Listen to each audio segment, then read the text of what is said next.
पहले बता दूं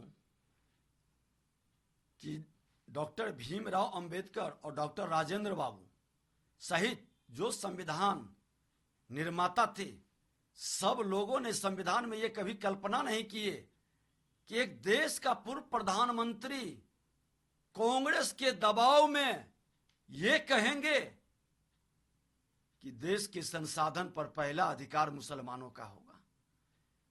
माई बेटा जो थे वो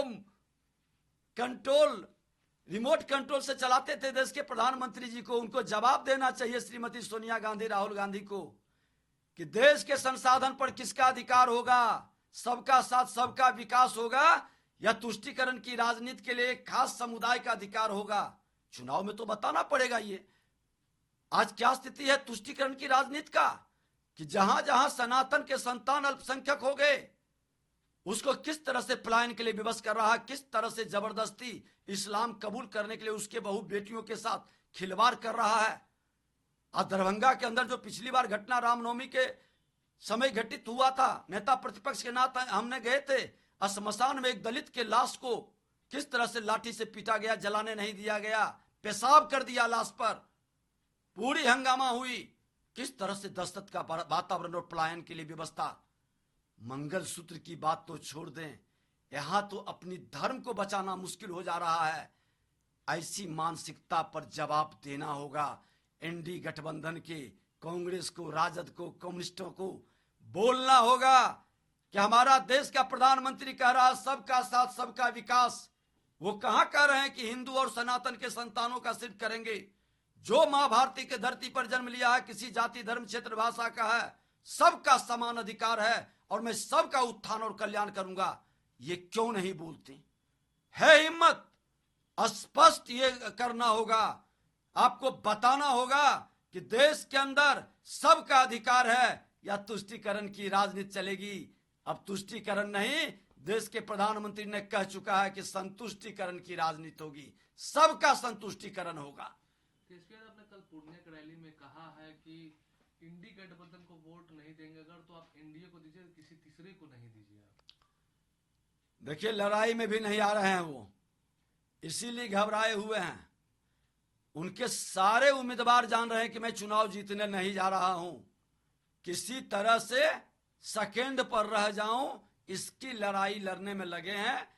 और ऐसे भी तेजस्वी यादव जी अपने समाज के जिस समुदाय के नाम पर वो अपनी राजनीति चमकाते हैं, उस समुदाय के किसी युवा को आगे बढ़ने नहीं देना चाहते हैं। किसी को डर लगता है कि कोई आगे बढ़ गया तो मुझ पर खतरा हो जाएगा, क्योंकि अगला तो जमीन से उठ के आया है, ये तो सोने के चम्मच लेकर जन्म लिए हैं।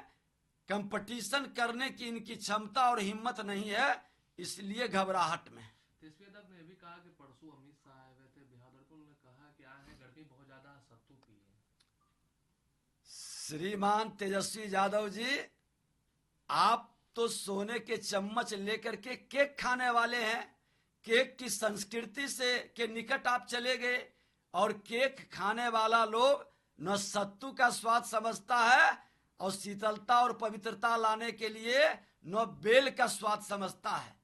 बेल का शरबत भी लोग पीते हैं, सत्तू भी पीते हैं। ये स्वाद जो जमीन पर रहता है, प्रकृति के निकट रहता है, वही समझता है। गृह मंत्री जी खूब प्रकृति के निकट रहे हैं, पूरे देश का भ्रमण करते हैं, लोगों के बीच जाते हैं, बूथ का एक कार्यकर्ता है, बूथ से उठ के यहाँ तक पहुंचे हैं। लेकिन आप तो डायरेक्ट ऊपर से आकर के डिप्टी सीएम ही बने हैं। तो समझना है बेल का शरबत और सत्तू का शरबत का तनी स्वाद आप ग्रहण कर लीजिए, तब उपदेश दीजिए। करनी कथनी में आपकी समरूपता नहीं है, क्योंकि आप जिस संस्कृति में पहुंचे हैं, जहां सनातन के और बिहारी संस्कृति से दूर हो चुके हैं, तो आपको सत्तू का स्वाद नहीं समझ में आवेगा। क्योंकि हर बिहारी समझ रहा है कि ये केक खाने वाले लोग हैं और केक चार्टर्ड विमान पर बर्थडे मनाते हैं। ये सब देखा भी है, आपके बारे में समझता भी है। चुनाव में कितना भी भ्रम की स्थिति बना लीजिए, आपको कोई लाभ होने वाला नहीं है। मल्लिकार्जुन खड़गे कांग्रेस के अध्यक्ष, उन्होंने कहा कि कर्नाटक में कांग्रेस को ज्यादा सीटें मिलने वाली है और पीएम हमेशा विभाजन करने का हथकंडा अपना रहा है।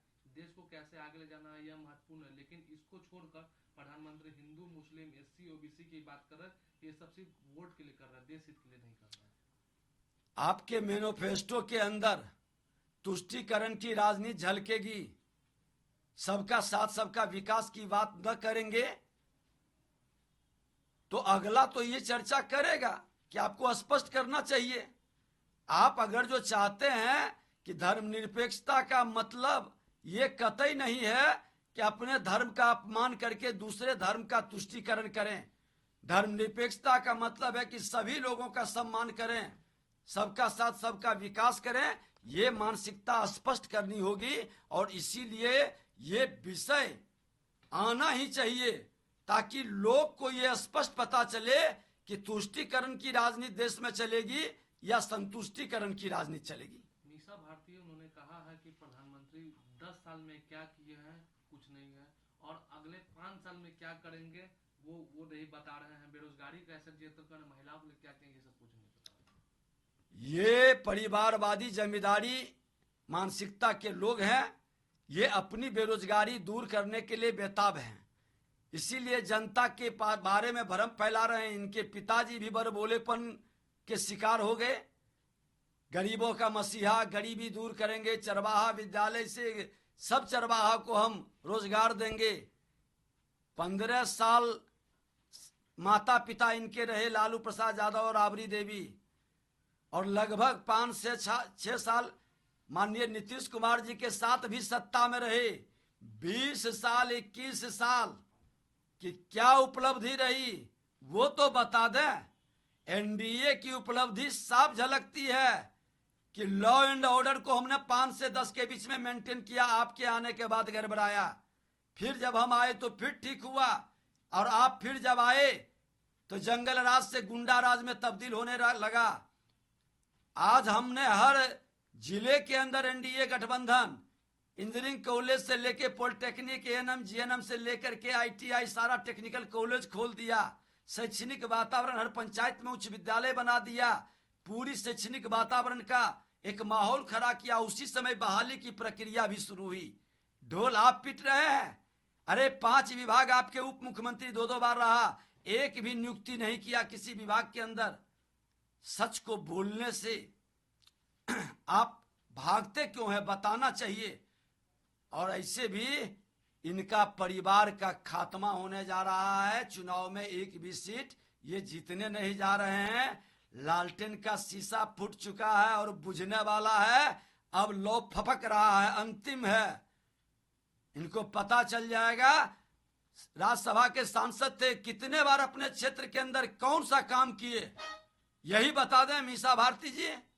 आप राज्यसभा के सांसद के नाते सदन में बिहार के प्रति कितना प्रश्न उठाए? एक भी प्रश्न आपने उठाया है बिहार की जनता का दर्द का, बिहार के हित का, बिहार के विकास का?